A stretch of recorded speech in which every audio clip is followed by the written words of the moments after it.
ابتدائی مسلمان کس طرح سے انہوں نے مشکلات کو برداشت کیا، ذرا آپ تصور کریں، غور کریں، کتنا مشکل مرحلہ ہوتا ہے کہ جب والدین کسی کام کا انکار کر دیں اور پھر اس ضد پر اڑ جائیں کہ ہماری بات ہی مانی جائے گی، ہماری بات کو ہی ماننا ہے، لیکن سعد نے اسلام کو سینے سے لگا دیا، والدہ کی اس بات کو نہیں مانا۔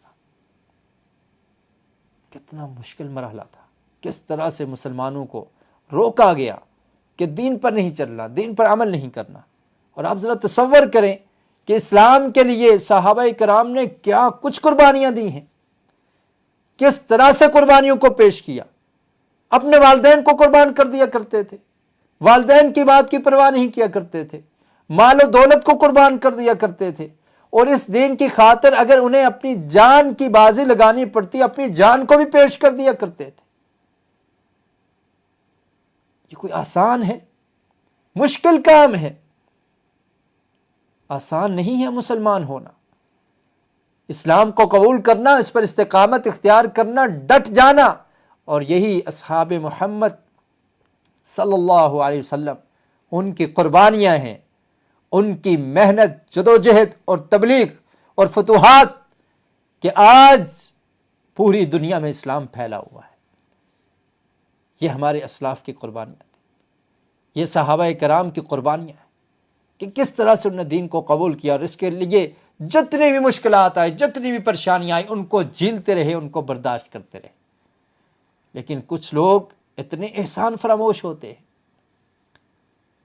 کہ ان کی زبان جب کھلتی ہے صحابہ کرام کی توہین کرتے ہوئے، صحابہ کرام کی گستاخی کرتے ہوئے، صحابہ کرام کے بارے میں تبرہ کرتے ہوئے، اور پھر ان کی غلطیوں کو نوٹ کر کے عوام میں بیان کرتے ہوئے، وہ عظیم شخصیات جن کو آقا علیہ الصلوۃ والسلام کی صحبت نصیب ہوئی، جن کو پیارے رسول صلی اللہ علیہ وسلم کا دیدار نصیب ہوا، اور جن کے بارے میں رب العالمین نے قرآن مجید میں یہ اعلان کر دیا کہ میں ان سے راضی ہو چکا ہوں۔ ذرا سوچئے، تصور کیجئے کہ صحابہ کرام رضوان اللہ علیہم اجمعین، جن کے بارے میں اللہ تعالیٰ نے کہہ دیا رضی اللہ عنہم کہ اللہ تعالیٰ ان سے راضی ہو چکا ہے، کیا اللہ تعالیٰ کو یہ علم نہیں تھا؟ نعوذ باللہ۔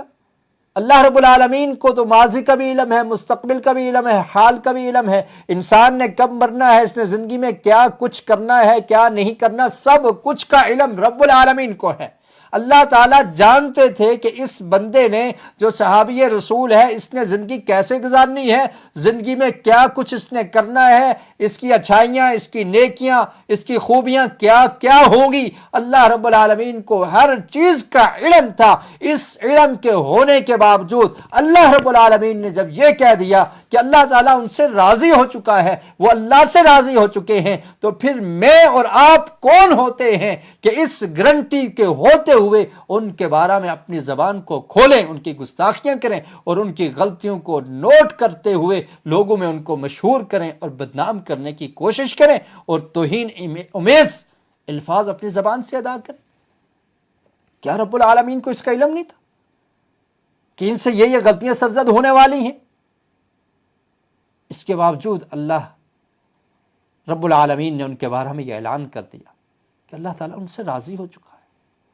ذرا سمجھنے کی کوشش کیجئے، غور کیجئے کہ کتنا بڑا مقام ہے صحابہ کرام کا، اور یہ مقام ویسے نہیں ملا کرتے۔ قربانیاں دی صحابہ کرام، کوشش کی، اور پھر بسا اوقات بعض لوگ صحابہ کرام کے بارے میں ان کی غلطیوں کو اجاگر کر کے کس طرح کی باتیں کرنے کی کوشش کرتے ہیں۔ کہتے ہیں دیکھیں نا جی، نبی کریم صلی اللہ علیہ وسلم کے دور میں جو لوگ جن نے آقا علیہ الصلوۃ والسلام کا دیدار کیا، وہ کیا ہیں؟ وہ صحابی ہیں۔ اور پھر اس کے بعد آقا علیہ الصلوۃ والسلام کی وفات کے بعد اگر ان سے وہ غلطیاں ہو گئی ہیں، اور اگر ایسا ہوا تو پھر بھی وہ صحابی تھے۔ دیکھیں صحابہ کرام نے نعوذ باللہ اس طرح کے کام کیے۔ وہ لوگ صحابی کی تعریف کو جانتے ہی نہیں، انہوں نے خود سے ہی ایک مفروضہ قائم کر دیا اور پھر صحابہ پر تبرہ کرنے کے لیے اپنی زبانوں کو کھولتے ہیں۔ صحابی اس کو کہتے ہیں کہ جس نے حالت ایمان میں مومن ہو اور حالت ایمان میں نبی اکرم صلی اللہ علیہ وسلم سے ملاقات کی ہو اور پھر حالت ایمان پر ہی باقی رہا ہو، مرتے دم تک ایمان کی حالت میں ہی رہا ہو، وہ صحابی ہوتا ہے۔ پھر ایسی مثالیں دینے کی کیا ضرورت ہے کہ دیکھیں نا، یہ فلاں شخص تھا جو نبی کریم صلی اللہ علیہ وسلم کے دور میں تھا، آپ کا ساتھی تھا، صحابی تھا، اور پھر وہ مرتد ہو گیا۔ جو مرتد ہے اس کو کون صحابی کہتا ہے؟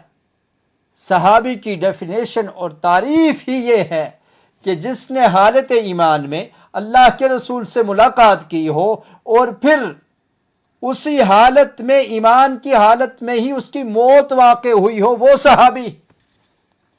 جب اس تعریف کو آپ یاد کر لیں گے تو یہ تمام اعتراضات ختم ہو جائیں۔ اب صرف دیکھ لینا، وہ تو مشرکین نے بھی اللہ کے رسول کو دیکھا تھا، وہ تو عبداللہ بن ابی نے بھی دیکھا تھا، لیکن ایمان راسخ نہیں تھا، ایمان کو دل سے قبول نہیں کیا تھا، اس کی موت ایمان پر نہیں ہوئی۔ ایسے ہی جو مشرک تھے ان کی موت ایمان پر نہیں ہوئی۔ اگر ایمان پر موت نہیں ہوئی تو ان کو صحابی نہیں کہا جا سکتا۔ اور یہ وہ لوگ ہیں کہ جنہوں نے ابتدائی ایام میں اسلام کو قبول کیا، حضرت سعد بن ابی وقاص رضی اللہ تعالی عنہ، اور اس کے بعد ابوبکر صدیق رضی اللہ تعالیٰ عنہ نے جب اسلام قبول کر لیا تو آپ نے پھر اس دین کی دعوت دی، اور آپ کی دعوت پر بھی بہت سارے لوگوں نے اسلام قبول کیا، جیسے حضرت عثمان بن عفان ہیں، عثمان بن مظعون ہیں، حضرت بلال حبشی رضی اللہ تعالیٰ عنہ ہیں، جن کو حضرت ابوبکر صدیق رضی اللہ تعالیٰ عنہ نے آزاد کر دیا تھا۔ ان کو بھی